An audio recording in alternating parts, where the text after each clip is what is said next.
Hey everybody, welcome to Kimmel's Irish Pub. Time for another movie review. Tonight's movie, The Phoenician Scheme. So it's a Wes Anderson film. It's one, I always forget to share the director, the writer, producer, all that kind of stuff. You guys know that. But for some reason, when it's somebody big like Wes Anderson or somebody that, I don't know, I remember. And here it is, Wes Anderson. Now, Wes Anderson to me, my in-laws love him. They love every one of his films. I think they're funny. They're infatuated with these types of movies, and I'm not saying they're bad. So the Grand Budapest Hotel was hilarious to me. They also like which is an acquired taste. I can't think of the guy's name who makes those other movies. I'll think about it in the check-in. But they like him, which I don't really enjoy, and I can't come up with his name. But anyway, this says Benicio del Toro, who I do like, right? Michael Cera. I hear he's really funny in this.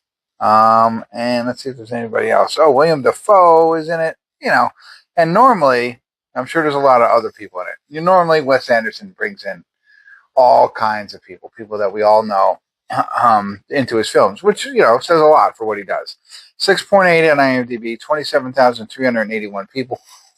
Woody, dang it, I had it. I was going to say Woody Harrelson, but Woody Allen films. They like Woody Allen films. I'm not a fan of Woody Allen films. So I don't know if there's a correlation. I don't know why I bring that up. I bring it up because they really love these films, Wes Anderson films, and they love Woody Allen films. And I don't care for much Woody Allen films, some Wes Anderson. So let's hope. Fingers crossed. Sorry, I had to get that out.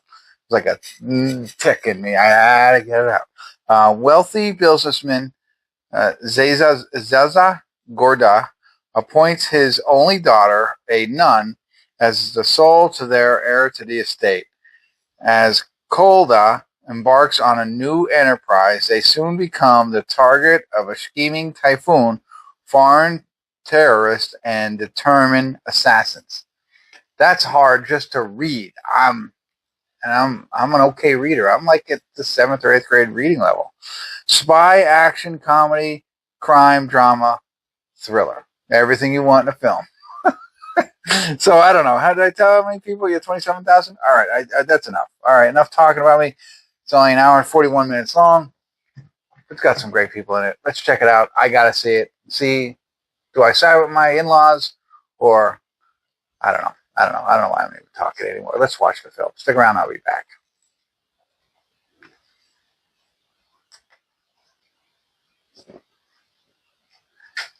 Hey, everybody. I'm sorry, real quick. Hey, everybody, we're at the credits of The Phoenician Scheme.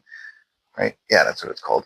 And, like I said in the beginning, Wes Anderson for me, I don't know. This one, and this is bad to say, some of them I just don't really enjoy and I can't get through. And it got to a point where I had to rewind a little bit to understand what was going on. But it was 43 minutes into the film. So that says a lot. Like, I was engaged with the film. I really wanted to enjoy it a lot. And saying that 43 minutes flew by like that. Now, what I will say about this movie and all of his movies, they are, I want to say, very intellectual. They move at a fast pace. There's a lot of dialogue and a lot of upper level vocabulary that is, above my pay grade, if you will. just being honest. But I tried to stay with it, and that's why I was rewinding every now and again to understand what was going on. I think that's part of my problem. I don't know if I'm not smart enough to stay with it, to be honest, or you're not supposed to. You know what I mean? Like, you're just supposed to enjoy what's going on with the acting and the comedy. Very dry humor. Benicio del Toro is fantastic. I enjoyed him. And you think about, like, everything he's been in, and then he comes into this kind of a role, completely different role than The Usual Suspects or something like that he's been in, I really liked him a lot. Now, I mentioned in the beginning, I thought there was a lot more. Normally, Wes Anderson brings in other actors in it, and they all are in here. Tom Hanks is in here. Bryan Cranston. Benedict Cumberbatch is in this one. There's a Bill Murray in this, and some of the other people that I mentioned. So they all have little cameos. But essentially, the Phoenician Scheme is he's building some, I want to say, utopian type place. I don't know what it is, in the desert, and he's got to go visit all these people to cover a gap. It sounds like their gap financially. Now he does bring in his daughter, who's a nun, that he's going to hand everything down to. Somebody's been trying to assassinate him. He's plane crashed many, many times, so he wants to make sure he ties up loose ends by making sure his daughter is taken care of, right? And so now they're traveling around. Oh, and I forgot. I forgot his name. God, I'll get to it. Cera. Michael Cera is in this. And I agree. He is back to his old self. I know I'm jumping topics real quick, but Michael Cera in his younger years, super bad years, all those kinds of things. I forgot something, Saves the World, whatever. Those movies, he was fantastic in. I think as he got older, he took different types of roles that, stifled what he can do. I mean, I think he still did good. I shouldn't say that, what he could do. It just, there's a couple of movies that I saw him in, just didn't like the character they gave him. But now this comes full circle. And I like Michael Cera in that. I hope he gets more roles like this that shows a better comedic side to him. I think all of them he has comedy in, but this one was back to his roots, if you will. All right, so Michael Cera is in this as well. And anyway, Benicio del Toro brings in his daughter, hand things off, but they got to go around, the three of them, him, his daughter, and Michael Cera, have to go around and find these, people who will make up the gap for this whole thing that he's trying to build. And there is some, I don't really understand it all, but there is some humor going on about how he's trying to convince these people that, hey, you have to do it. He's breaking an original contract, but he's trying to get people to give him this money. And that's really what the plot line's about, from what I can gather. And then I don't understand what happened. I thought we were there. It got there. I understand Benedict Cumberbatch's role, what all goes down kind of thing. But then, and I don't know, maybe it doesn't matter. You're supposed to watch for the laughs. I did laugh a couple different times. And also throughout this, there's flashes to what seems to be like a heaven or a purgatory type thing where he's on trial or he's not on trial. And his grandmother's there and there's other people there and it's in black and white. Don't completely get it, So that's the problem. It didn't annoy me. That's awful to say, like some of the other films that I've seen.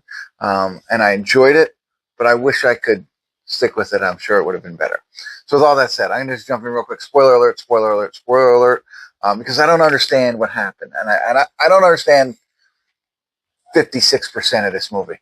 But what I thought was, okay, he's going to fund the gap himself, right? Okay, great. Comes back out. His brother, half-brother, Benedict Cumberbatch, tries to kill him. He's the assassin the whole time. Get all that, right? But he doesn't, right? So he wins. And then Benedict Cumberbatch blows up. Okay, great. But don't they still now have the money to build the Phoenician scheme and everything's going to go forward? There's not going to be any slaves are going to get paid and end famine, right? I thought they'd still build it and this would be his legacy. But then it jumps forward to he owns a restaurant struggling to get by. And that I don't get. They're poor. They're in poverty.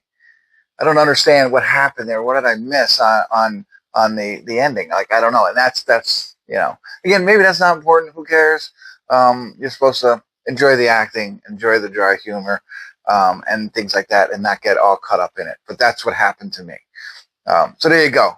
Full transparency on me, and hopefully that's helpful. I think if you're a film watcher, you got to watch it. If you like Wes Anderson, you definitely have to watch it. And we'll see. If you're like me, who give and take, I'd love to hear your thoughts. All right, that's it. Rambled on enough. Thanks for tuning in. Kimmel's Irish Pub.